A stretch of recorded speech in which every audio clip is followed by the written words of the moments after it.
And the reason we say in Somali is if you want to be praised, you must die. And therefore there's too much praise. And when there is too much praise, I usually think, well, maybe I'm already dead. But I will continue to remain alive until the end of this conversation. Is this on? Well, it is. Well, I'll tell you, Mr. Nuradin, welcome to Gothenburg and to my city and to Biskopsgården. Thank you very much. Thank you. How do you feel to be here? I'm just, well, I wish I could say that this is the first time that I am in Gothenburg. I have been here several times before, sometimes on a private visit, because I have some friends here. And the last time I was here in Gothenburg was at the book fair. I've just been reminded of it. 2000.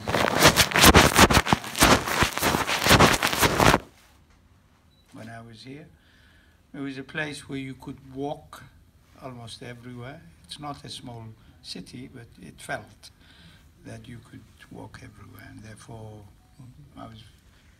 I'm glad that I'm back. Welcome back to Gothenburg. Today you are in Gothenburg. Thank you. Tomorrow you are in Gothenburg. Yeah. Yesterday you were in Malmo. Yeah. The day before you were in Belgium. Yeah. Is that how your life looks like? Yes, I live out of a suitcase. Yes, I live out of a suitcase. Yeah, well, a typical Somali. A nomadic person. Yeah, nomadic. The only thing is I have no cattle and no camels. Mr. Nuradin Farah, as I said before, you are a Somali-born writer, and you've been living in exile for so long time, and you've been living with in so many countries, more than 20 countries. Some people describe you as, in America they say Nuradin Farah, an African writer. In Europe they say Somali writer. In Somalia we describe you as an international writer. How do you see yourself? I see myself as Nuradin Farah, and and I'm very happy, relaxed, very happy whenever I have written one page. And the reason is because a book consists of many pages. And every time I start a new book, it is as if I have never written anything before. And it's very good for things to happen that way, because otherwise I might repeat myself. And this is the most dreadful thing, for a writer to repeat himself or herself. So far, I have not done that.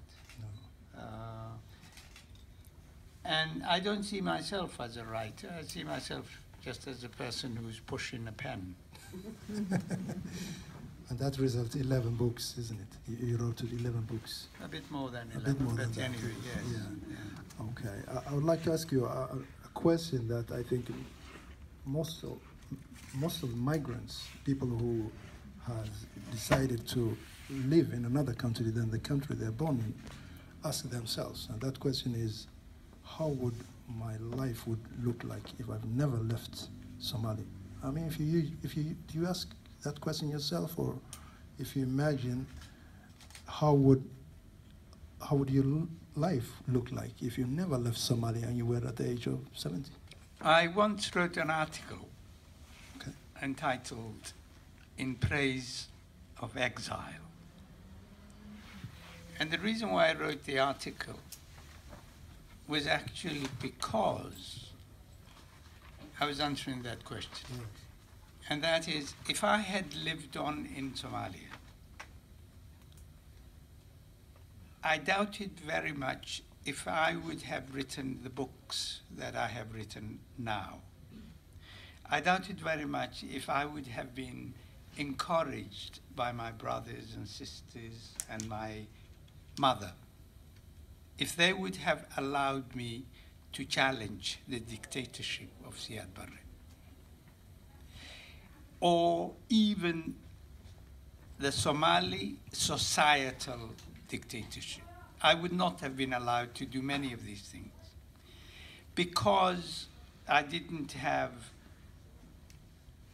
the need to confront my mother, who would have said to me, "Son, I love you, but you are breaking taboos.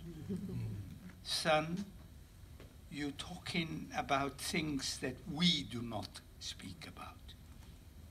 It would have been very difficult for me to confront her on a daily basis if she had continued to say, "You are doing something, in my view, something wrong," number one.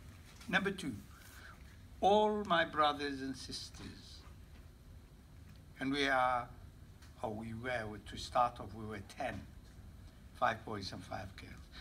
All of them lost their jobs because of their association, fraternal association, with me, because Siad Barre fired them, or they felt so uncomfortable working for Siad Barre that they left their jobs. Some of